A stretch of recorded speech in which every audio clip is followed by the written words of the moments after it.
हमारे साथ जुड़े रहने के लिए हमारे YouTube चैनल को सब्सक्राइब करें। नमस्कार, नेटिक न्यूज में आप सभी का स्वागत है। मैं हूं आपके साथ सपना दुबे। गृह मंत्री अमित शाह ने आंतरिक सुरक्षा और बंगाल में फैली हिंसा को लेकर हाल ही में एक बैठक बुलाई थी, जिसमें कई तरह की चर्चाएं हुई।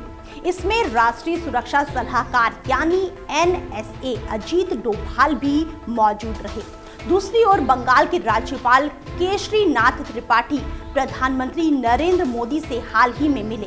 वैसे तो इस भेंट को राज्यपाल ने शिष्टाचार के तहत बताया था, लेकिन इस मुलाकात के कई मायने भी निकाले जाने लगे हैं।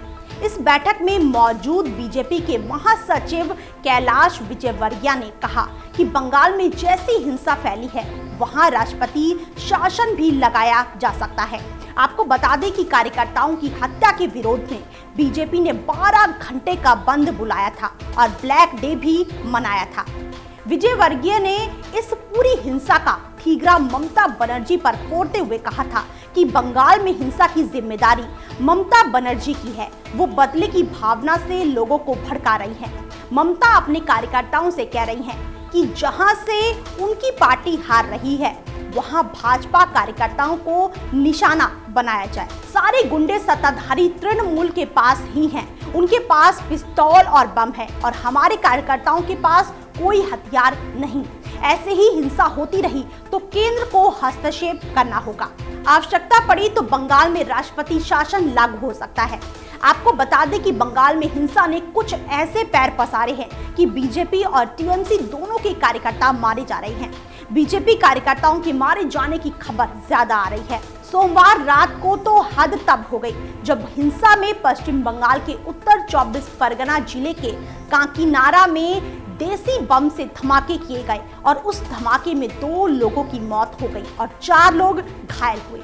लोकसभा चुनाव के बाद टीएमसी और बीजेपी के कार्यकर्ताओं में हिंसक झड़प के बीच ये ताजा मामला है, जब राज्य में माहौल बिगाड़ने के लिए बम का इस्तेमाल किया गया। स्थानीय लोगों ने धमाके को लेकर कहा कि अज्ञात लोगों ने सोमवार रात को देसी बम फेंका था। हम बेहद डरे हुए हैं। इलाके में लूट की घटनाएं भी हुई हैं। हम प्रशासन से मदद की मांग करते हैं। बंगाल में जारी हिंसा पर गृह मंत्रालय ने रविवार को एडवाइजरी जारी करते हुए बंगाल सरकार को नागरिकों में विश्वास बनाए रखने में विफल बताया, जिसके जवाब में बंगाल के चीफ सेक्रेटरी मलय कुमार ने सोमवार को केंद्र को एक पत्र लिखा, जिसमें कहा था कि राज्य में हालात नियंत्रण में है। चुनाव के बाद कुछ असामाजिक तत्वों द्वारा हिंसा की गई थी। इस प्रकार के मामलों को रोकने के लिए अधिकारियों द्वारा बिना किसी देरी के कार्रवाई की गई। बीजेपी की तरफ से लगातार इस हिंसा के मुद्दे पर प्रतिक्रियाएं आती रहीं। बीजेपी प्रवक्ता शहनवाज हुसैन ने हिंसा को लेकर ममता सरकार को घेरा और कहा कि मां माटी और मानुष की राजनीति करने वाली ममता बनर्जी अब बम, गोली और बारूद की राजनीति करने लगी हैं। विजयवर्गीय ने बयान दिया कि मुझे विश्वास है कि बंगाल में हिंसा की घटना को केंद्र सरकार गंभीरता से लेगी। लोगों के बीच हिंसा को लेकर गुस्सा है।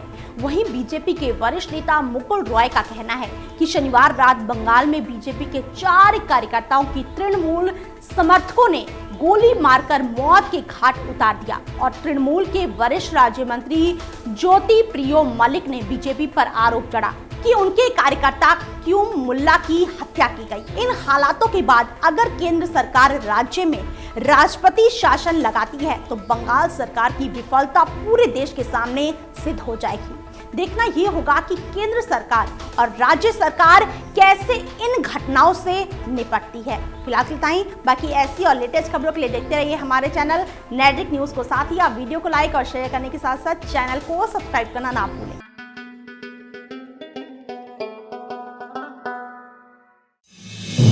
आप देख रहे हैं नेटिक न्यूज, साहस सच कहने का।